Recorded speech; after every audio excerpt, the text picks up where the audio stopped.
So good morning, everybody. Thank you so much for joining us. We've been absolutely overwhelmed with the number of people that have signed up, and it's great to see that so many of you have joined us already. We'll move on quickly. And just to introduce our panelists for today. So Louise, do you want to tell us a bit about yourself? Absolutely. And following on from that, thanks everyone for joining us this morning. My name's Louise Joyce. I'm lucky enough to be the Talent Experience Manager for Australia here at Xero. What on earth does that mean? I look after the talent team, and our role is to focus on attracting, assessing and engaging exceptional talent and partnering with the business to find the next generation of Xeros. I've been working in TA across a variety of different industries for quite some time now, and super passionate about the topic we're talking about today, which is really exciting. I was also told to say something fun about myself, and every time I have to say this, I feel I need to get some new hobbies. But something really cool and something I love to do is travel and meet new people and learn new things. So I have traveled to over 30 countries, which I'm pretty excited about. Awesome, awesome. And Paul, tell us a bit about yourself. Hi, how you doing, Josh? Hello, everyone. Thanks very much for your time. My name's Paul Molony. I'm the Business Engagement Manager at JobAdder. So we create an applicant tracking system, create software recruiters like to use. Got 12 years recruitment experience between London and Sydney, 6 years working in HR technology and automation. Oh, a fun thing, outside of I can be found at JobAdder. I'm mainly found in my garden killing plants. I'm a poor gardener, but I attempt every year and fail. It sounds like a lovely hobby. My name's Josh Conlay. I'm a senior account executive at Xref. So similar to Paul, I started my career in recruitment in both London and Sydney, recruiting and placing salespeople. And I've been with Xref for the last 3 years. A busy 3 years. I've helped sort of over 100 sort of organisations transition from sort of a phone-based to automated referencing process, which has been exciting. And a little bit, a fun thing about me, I actually grew up on a farm, and my first pet that was solely mine was a ram called James. Nice. Cool. So now that we've met all of our presenters today, just to let everybody know that you are able to ask questions throughout this. There's a questions tab in the GoToWebinar section that you'll be looking at, and depending on time frames at the end, we'll be picking a few to answer for you. Cool. So I guess with today, what we're looking to do is make sure that you're really going to have something to take away. And there's 5 key questions that we'd like to feel you can answer by the end of this. So we're going to be sharing some tips and tricks, but also there'll be some opportunities throughout for some discussion, some polls and some opportunities for you guys to get involved. And definitely, like I said, our goal is to make sure that you leave this 45-minute session with some things that you can implement straight away. So how familiar does this sound? Maybe a bit more to some of you than others. I think when hiring done the traditional way can be pretty slow and overly complicated, and sometimes you feel like you're completing a process for process sake rather than actually attempting to just find a great hire. So this is going to take us on to our first poll question. So according to research from Gartner in 2018, what was the average length of time taken to make a new hire? Was it 14 days, 25 days, 33 days, or 54 days? So a poll is now going to pop up for you guys, and you're going to be able to tell us what you think. Louise, what do you reckon? I'd love to say 14, but I think it's more like 25. Yeah. Paul, any change on that? Louise is much more optimistic than me. I'm the other side of the dial. I'd like to say 33, but I'm guessing with some it could be up to 54. Yeah, absolutely. Well, I do a lot of work in the kind of the federal government space, so I'm actually going to say 54 days because I know there's lots of things and lots of... Not to call out anyone working in the federal government on the call. Or to degrade any internal TA functions. Absolutely, absolutely.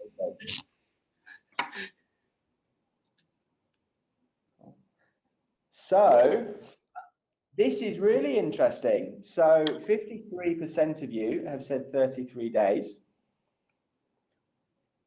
And interestingly, 53% of you are right.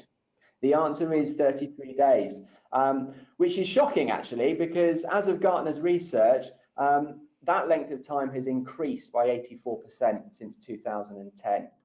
So despite advances in sort of technology and smarter ways of working, it actually looks that our recruitment processes have slowed down. So I guess this brings me on to a question for the panel. What are the, in your eyes, what are the hurdles to kind of recruitment success in today's market? Do you want me to kick off, Josh? Yeah, yeah, please do. Cool.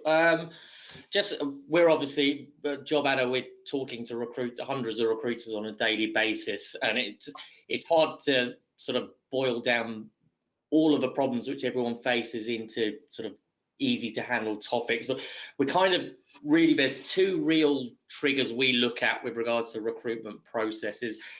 Their number one is probably the bulk recruitment piece, where you've got capacity issues, hundreds and hundreds of resumes coming in, potentially those resumes not being evaluated because of those capacity issues, and thousands being spent on attracting talent, but then not really being able to identify what that talent is amongst the noise. And secondly, I suppose the talent short markets. Regional medical staff would scream out to me at the moment with regards to the visa changes and everything which are happening. Very talent short communities, so relying on sort of advertised spray and pray sort of reactive recruitment just isn't going to work in those sectors, and there's a number of them out there. So just looking at different ways of talent pooling and workforce planning to be more effective to identify those gaps as they're coming up and be able to sort of plug those as soon as possible. And within those two overview, you've got about 6 or 7 factors which lead into those. So you've got failure to attract the right talent, lack of understanding between the recruiters and the hiring managers. You've got an inability to use data efficiently quite often, so you don't know what's going wrong, so you can't put it right. You've also got sort of speed of hire versus quality of hire. Once again, this is very much in that commodity recruitment space, just making sure you know who you're hiring, poor recruitment process and poor candidate experience, and all of that leading to a sort of unsatisfying result from any recruitment process. So, and those factors can plug into bulk or tight talent recruitment markets. That's really interesting. And Louise, I mean, this is obviously kind of, it's a lived experience for you. It's something that you deal with on a daily basis and support your team with. So what sort of hurdles do you see kind of in your market in particular? Yeah, and definitely agree with a lot of points made there. I could talk to this for days, but I think, look, talking particularly to technology and the software environment that I'm working here at Xero, but I think a lot of these will be transferable for many of you on the call. A big focus is around that proactivity piece that you talk to. Making people aware of your organisation as a great place to work is something that is easier said than done. And I think very much so in recent years, and I think this is increasing. I'll say increasing again. But the expectation shift, a recruitment process now is very much for the candidate at hand. Why do they want to come and work for you? Why is it an interesting place to be, and how can you create that narrative of awareness so people do want to look at your careers page and bits and pieces, not just when you've got a role available, but how do you educate them in in the start as well, which is always a bit of a challenge. And I think that flows really closely, especially in my world, onto the war on talent that we speak of. You know, what makes you stand out from other prospective job opportunities, and how do you create that information and really create that purpose of why someone would want to come and work for you? It is really important, but is something that is never a quick fix. It's always an ongoing task and an ongoing activity that everyone should be thinking about and doing. Yeah, absolutely. I mean, how do you find that as like when working with hiring managers and that kind of being, you know, something that they can really help you with? Have you know, is that something that you focused on, or you do focus on? Yeah, absolutely, absolutely. And I think the hiring managers are the best place to start when we talk about narrative and why. As a TA function, we've got our place, but if you're looking to work in an engineering team, you want to hear from the engineering manager. You don't want to hear from the talent specialist. We can tell you lots of great things, but you want to hear day-to-day and detail and information. There's lots of different ways. I think if we look at the proactive piece, it's about how do you get that message out? Are people online and talking about what it's like to work at the organization? I know at Xero we've used in the past a hashtag that, so for example, Do Beautiful Business is a hashtag we use, and people tweet in Facebook, Instagram, LinkedIn, lots of different platforms to talk about what it's like to work here, just to really get that frontline insight into what a day in the life of a Xero looks like. That's a really cheap and easy way to kind of get that message out there, but then also creating this as part of the recruitment process. So thinking about the why in each step of the interview piece. So once you've found great people, how do you make sure that they do want to say yes to that job offer at the end of the process, and really embedding time for questions, making sure they're meeting relevant people, you know, even little strategic things like scheduling interviews near the kitchen where you know people will be socializing and enjoying their day-to-day piece can be simple little tricks to make sure that it's more about the whole experience, not just a tick box list of technical requirements as well. Yeah, absolutely. Yeah, really great insights there. So Paul, do you want to take us on to the next section? So just talking about sort of tips and tricks. Yeah, absolutely. What are some things that you think people can do? Yeah, absolutely. I did a bit of a poll of a couple of our clients actually, rather than me speaking, just to ask them, I suppose, what they're using on a day-to-day basis, either technology-based or not technology-based, to help them with their recruitment processes. And we had obviously quite a varied, eclectic feedback from our clients, because everyone, what's clear is everyone is recruiting differently and using different tools in different ways. The three I probably came back as being used most often, or changing how people do things the most dramatically. Number one, organizations and corporations who get their LinkedIn career corporate page correct. Just making sure that they have a career focused area. They're looking at building a recruitment brand, looking at videos, testimonials, personalized information per role, speaking to people who are currently in that role, videoing them and putting that information up when you're actually advertising a role or spreading the information about a position, has a massive impact with regards to the how sticky that content is and how engaging it is for individuals. So just taking back control for the career marketing from marketing and bringing that back into the talent acquisition team, because we've noticed when marketing as a function takes over that, it's a sideline with regards to what they're actually focusing on. Therefore it's not very well focused on, whereas talent acquisition, you are the custodians of the company culture, therefore you are the ones with the message which needs to be pushed out there into the market, and you're the ones who know how to properly sell a position within your organizations. So we've seen, I won't give a name, but one of our clients has taken a real focus on this in the last 12 months, and the attraction as a result of that has been huge compared to what they were doing previously and their employer brand. So that would be number one, just using those tools more effectively, which I know everyone will be using, but really using them. Number two, looking at sort of the profile style databases. I'm going to call out Seek Talent Search just because it's one we've been hearing about a lot in the market at the moment. So they've got about 7 million resumes of people who have looked for roles on Seek, actively in the background in a database which you can now access. So even if they're not looking for your role, but they are applicable for a position you're looking to recruit, you can find those individuals and approach them proactively about positions which their skills look suitable for. So giving you another option outside purely just advertising on, say, Seek or any of the other job boards, to be able to really dig in to find candidates who are applicable for you. And I suppose thirdly, and this is not a tech area, but just with regards to, and it's businesses like our own are looking to copy this at the moment as well. JobAdder, we're an IT company. We're looking for developers most of the time who are hen's teeth in the market in Sydney. So one of our clients, it's a tech business of over 400 employees. They put a massive emphasis about 15, 16 months ago on their referral scheme.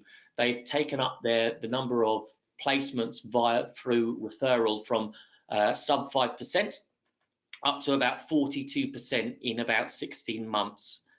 That has been a journey, and it's not something which is you can sort of cheapen with regards to the effort which goes into it, but it's paying dividends for them now, obviously, because their recruitment costs through agency has gone through the floor compared to what we were doing previously, when nearly 100% of their developers side of their business was coming via agency rather than directly via their own talent acquisition team, because they didn't have the efficient talent, they didn't have the right talent pools in place, they didn't have a referral scheme, which they used a tool called referrer.io to really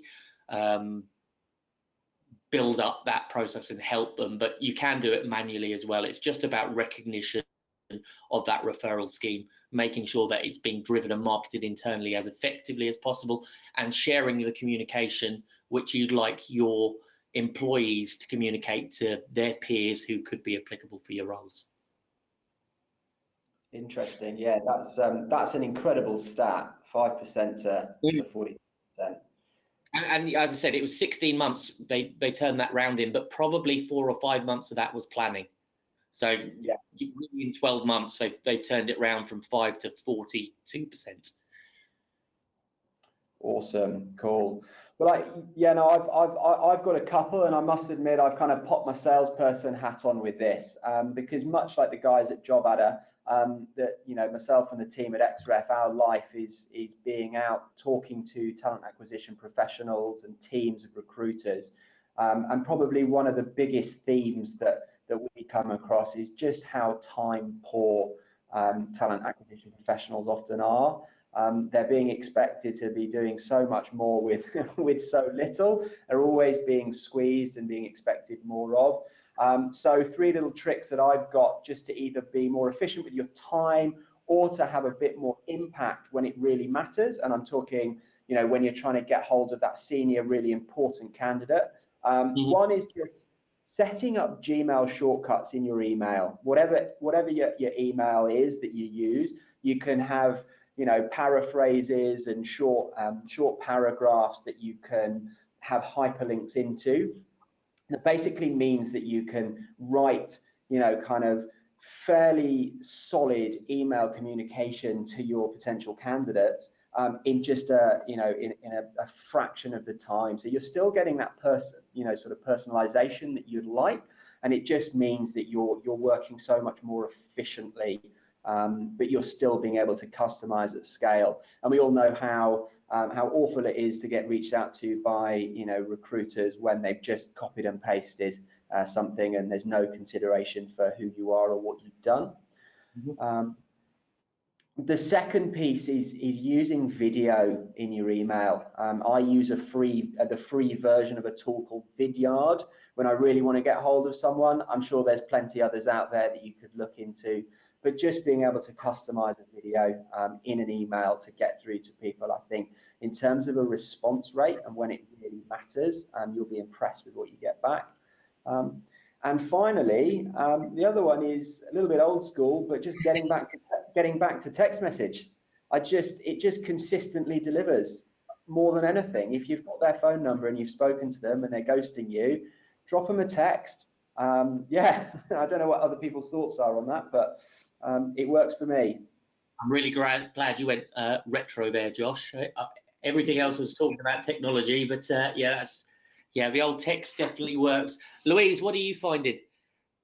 Yeah, text message. No, there's some other options, but definitely agree with the text message. It's a quick and easy way to get people's attention. Mine are probably on the next phase. So once you've got all the great candidates in the pipeline, how do you make sure that you give them an exceptionally good experience? And they're probably more around how do you prioritize your time? And I think we just spoke to TA functions being squeezed to do lots of different things. A couple of recommendations, and I think there are very varied options out there, but things that I would use daily, and I don't know how I'd live without, to be honest, at the moment. But first of all is a project management tool called Trello. I think there's a free trial, an option, and a pretty minimal cost. It's a really great way to get a bunch of people in one place, assign tasks, create accountability, and just have oversight of process. Obviously, there's lots of moving parts with the recruitment, with recruiting any role, but what we often find with hiring teams in different countries and different locations, it's a really good space for people to jump in, make changes and adjustments regardless of time difference and whatnot. Another one that myself and the wider team use is Calendly. Especially when you're working with people that are in permanent full-time roles. Often the time they want to talk to you is maybe when you're having dinner with the family, but with Calendly, you open up your calendar for people to pop times in and schedule calls. So it's a really nice and easy way to get things locked in. And the third one, which I'm going to harp on about here, and I think I just mentioned before, is maybe not so much a tool, but really having that proactive presence again. I just talked earlier about a narrative and being online, but being proactive and people being aware of you as a great place to work before you post an ad will definitely help with the process and what you can do. And I think that's an easy tip and trick. You can start doing that as of right now, and talk about how great this webinar is. Fantastic. And obviously we've got a couple of hundred people listening in. It would be that's three people's opinions of what we're using. There's obviously a lot of information amongst the 100-odd people who are actually on this webinar. So please, in the questions section, will you share, I suppose, anything which is moving the dial with regards to how you're recruiting at the moment, and just let us know, and we'll share that information with regards to the best ones we see and things which will really make a difference quickly on an email after the webinar. Awesome. Cool. So we've talked a fair bit about technology, tips and tricks, different platforms that you can use. Now we want to sort of delve into the next area, which is how do you figure out if it's the right choice for your business, your team, and for yourself personally? This is an interesting one, and I think it's always going to be situational. So there's a few things that I can definitely recommend, but first and foremost, do your research. There's great experts in the field, like some of us on the call today, that know and have spoken to organizations that have succeeded and failed in bringing technology into their teams and into their processes. Talk to them, get them to work for you, find out information on how and when and why the best way is to apply that technology and really get that understanding. And I think that the next piece of advice that I'd give on this point is, make space. If you are bringing in a new tool or technology, it's something that you'll need to learn, and especially now with cloud-based technologies, it's continually improving. So you need to create space to continually improve your skill set in how to utilize it and how to get the most out of it. I've talked to many teams that have different approaches to this. Some people have blocked out time in their calendar to use the tool. I know in larger TA functions, some of them have a desk and you physically go sit at that desk, and that's when you use your tool. There's other bits and pieces in team meetings. There might be a section in the team meeting dedicated, so it's almost like treating the tool or platform like a team member. And I think third and foremost, really remember that these tools are not there to replace the team, that people shouldn't live in fear of this change or of these efficiencies. It's very much to remove menial task to enhance and uplift the skill set capability that you can provide as a talent professional as well. So there's lots of things to consider. It's not a flick of a switch approach by any means, but also lots of people out there that can help. They can tell you what went well, what didn't go well, how to use things, how to make it better. So it's an exciting journey to go on. Josh, Paul, how have you got anything to add to that? Yeah, well, absolutely. I think typically, from what I can see, when a talent acquisition team implements a piece of technology, it's either to help them be a bit more efficient and then kind of reallocate that time into things that they don't have time to do, which might be upskilling their team, learning and development, forecasting, actually being proactive. And the other side is definitely sort of you might be looking to add some compliance in areas. But the thing that I would really share with the team and just make sure they feel comfortable about is that, there is going to be a reallocation of time. And like you said, Louise, they're not being replaced. And all of those getting your coordinators to the next level, getting them promoted and getting them upskilled as opposed to them being bogged down in admin should actually be getting them excited as opposed to nervous. Absolutely, absolutely. I think what I identify quite often via my conversations, it's starting at step one, really understanding the problem you're facing, which in your recruitment process, which is leading to you not getting the type of people you need in the right seats at the right time.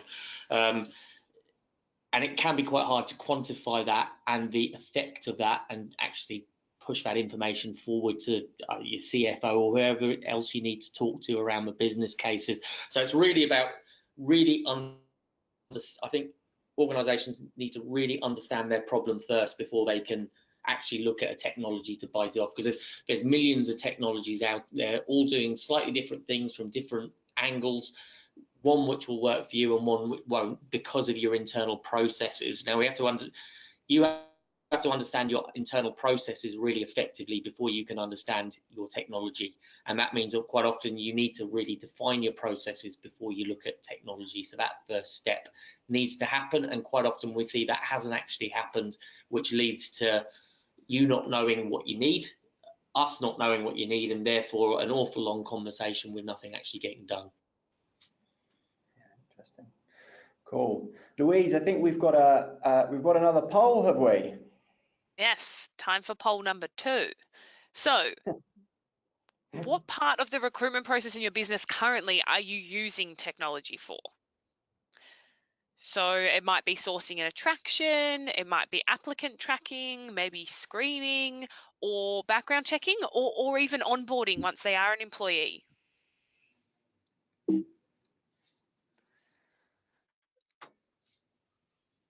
Josh, Paul, I imagine you probably have a little bit more, and I can talk to what we use at Xero, but what do you see, what do you guys think is quite popular?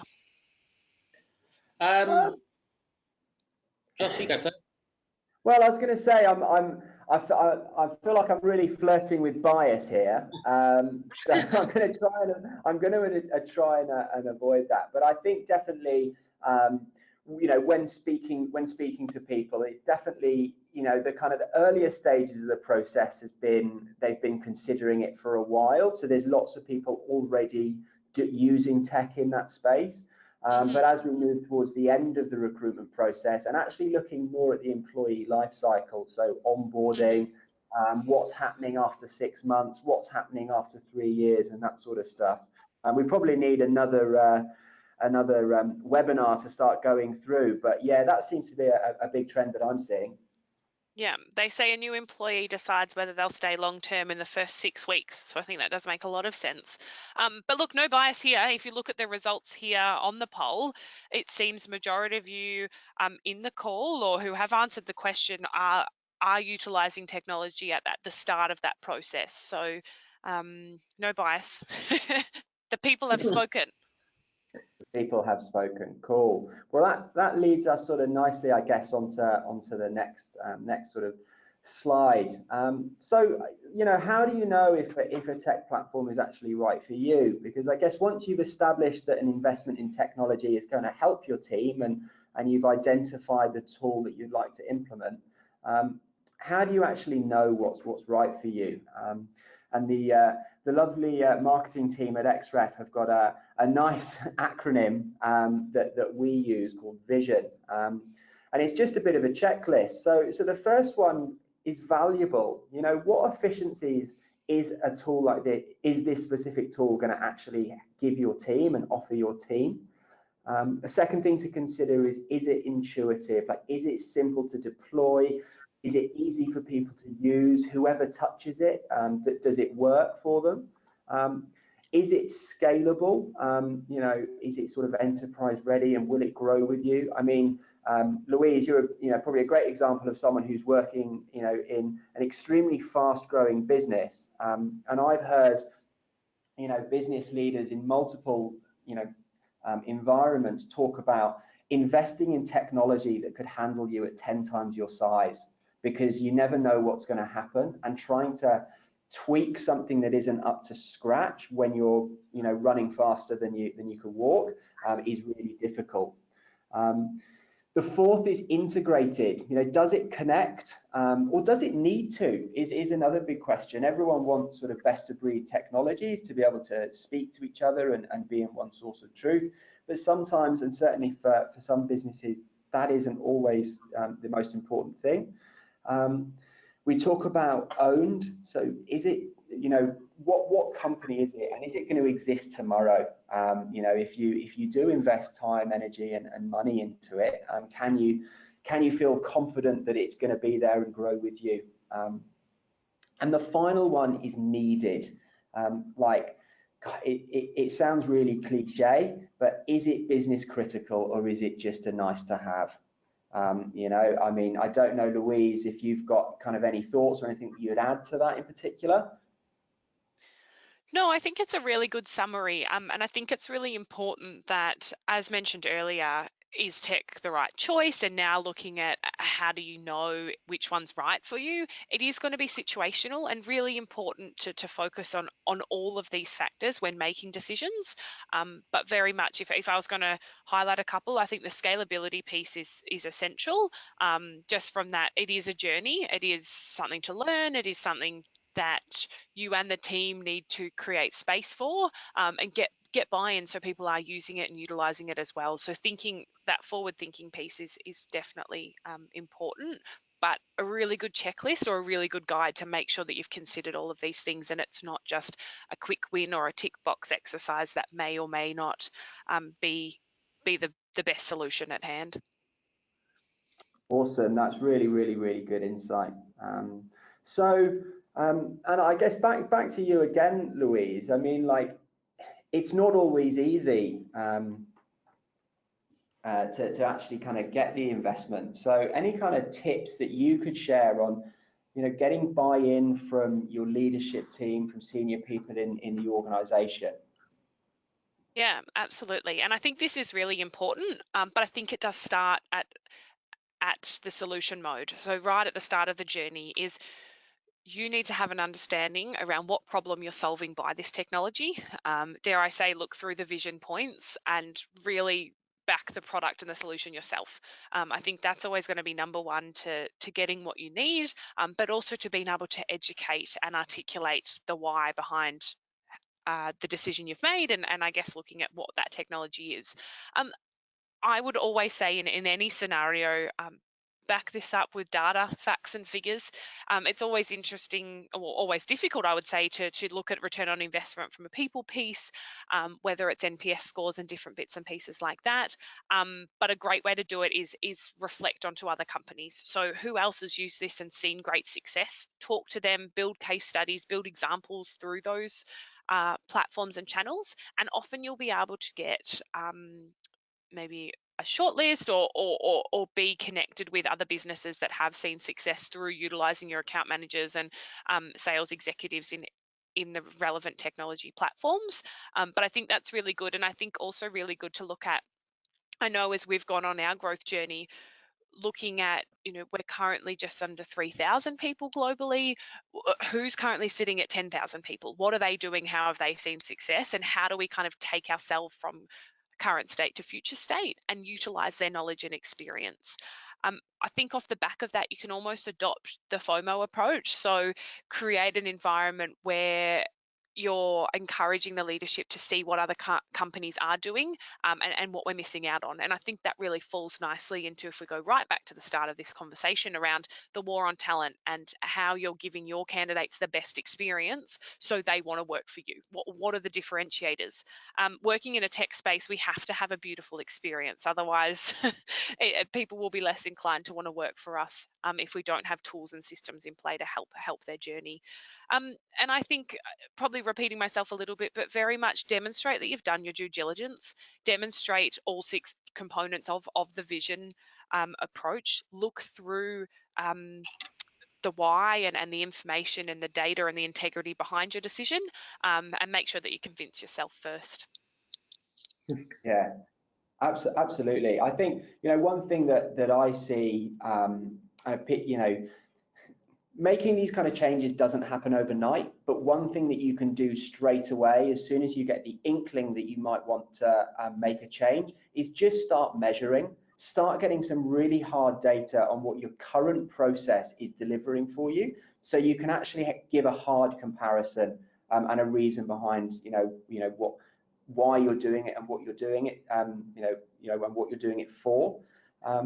The other piece as well is, I think, is if you are down a road and engaging a company or a technology vendor, is that make them do some of the work for you. I think the amount of effort that they give at this stage is going to be indicative of your relationship, post sale. And when it comes to things like putting together proposals, presentations, giving walkthroughs to different departments at the organization, be it IT, procurement, security, etc.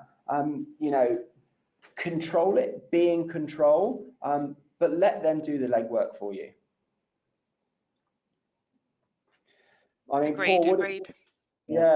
Paul, do you think, would you add anything to there? I mean, I think the networking piece and talking to your network for advice is massive. So important. Yeah, I'd say, I mean, I was at it yesterday, so it's just fresh on mind, just with regards to the, especially in Australia, the HR talent acquisition community is becoming much less siloed than it traditionally has been. So it used to be that everyone was out there doing their own thing and there was no real overview, there was no real understanding of what everyone was doing, so there was no standardization. And when you look at things like, I mean, HR Tech Fest was yesterday and Monday in Sydney. You've got the ARI events, you've got Reconverse, you've got RecFest. You've got so many new exciting events out there for talent acquisition to understand what other talent acquisition professionals are finding challenging in different industries. I mean, just retail and aged care. I've just had one of a senior talent acquisition person from a retailer has just gone over to one of our aged care clients, and the synergies which she's been bringing in with regards to their bulk recruitment piece and what she's brought into the aged care organisation she's joined around that has been massive with regards to cutting their costs. That's one person moving from one industry to another and bringing that with but we could do that on a much bigger scale. So there's learnings throughout every industry with regards to how we can make talent acquisition more effective. Awesome. Well, that's, I mean, I feel like that might have been the fastest 45 minutes of my life, but that actually brings us on to our original 5 questions. So hopefully you feel like you've got an answer to them. So Paul, do you want to give us a little bit of a cover off of point 1 and 2? Yeah. So yeah, number 1, definitely it's a turbulent market for every industry at the moment. We can all learn from one another regardless of who we're hiring. There will be synergies there. So make sure you're talking to your network. There's plenty of important information and useful information for 3 out there. And point 2, making your recruitment process more efficient and smarter. a bit weird for me to say, it doesn't actually always mean a big tech investment. There's lots of inexpensive tools and tricks out there that you can implement today, which will have massive effect on how you're recruiting and removing, I suppose, that low value manual load from you as much as possible, so that you can focus on what you're really there to do, which is engage top end talent to bring them into your organization. Awesome. Louise, do you want to take us through number 3? Yeah, absolutely. So point 3, do I need to invest in tech? I've said this 10 times, but I'll say it again. It's really about knowing what's right for you and the team. If you do implement technology, make sure that you have buy-in, that you've thought about your vision, but also have a plan for how you'll measure the results, demonstrate the success, but also create the time and space to review it, learn it, keep improving it. Yeah, absolutely. I think that's just so key. And then, you know, to point 4, I think, you know, our vision model is good, but you just want to be making sure that whatever you're looking at, is it going to add value? Is it intuitive? Is it simple to use? If it needs to, does it speak to other platforms? And I guess who's behind it is a key thing to consider. And then finally, getting buy-in from senior leadership. Do your research, get that hard data right from the off. Make sure that you can show what's currently not working for you or what is working for you, and then finally get that salesperson to do their part of the work for you, which is, yeah. So hopefully everybody's feels like they've got lots out of today's session. We've been inundated with some fantastic questions, and so we will be answering a number of those questions in the follow-up blog, and there will be some further information to come through. But I thought, whilst we've got a couple of minutes left, I've just got 2 questions. The first I'm going to pose to Louise. So, Louise. Of course you are. So this is from Carly Farr, and is, what are the most negatively impactful mistakes recruiters can make unknowingly? Oh, geez, unknowingly. From a technology standpoint, let's keep this path. I think if we look at technology specifically, because I think in all walks of life we can make things unknowingly, but from a technology context, it would be lack of presence and activity. I know I can speak personally to bringing in new technology and not listening to my own advice, which I've just given all of you, not creating space to utilize it, but encouraging interaction from a candidate perspective into that platform. So talking about it, creating talent pools within a place. So it was a talent pooling tool, but then not creating space to utilize and I guess look after those talent pools. So high level, spending money on a platform and not following through or creating space to have that activity. So I think one of the biggest things is over promising, under delivering, but it's so simple to continue to communicate with people.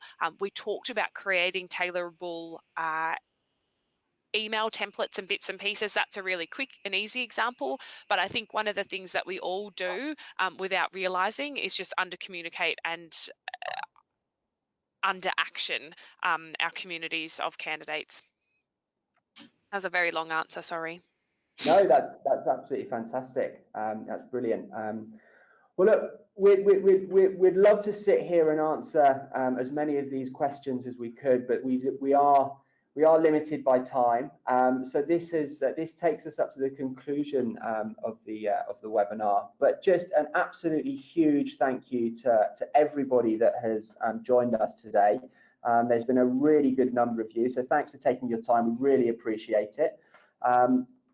I'd like to thank, obviously, Paul. Mate, it's been brilliant to have your input on there, and as well, Louise, for giving us your insight of your kind of lived experience and how you've helped Xero grow. Thanks for having me. Thank you. Yeah, you're welcome. Perfect. Thanks again. Bye.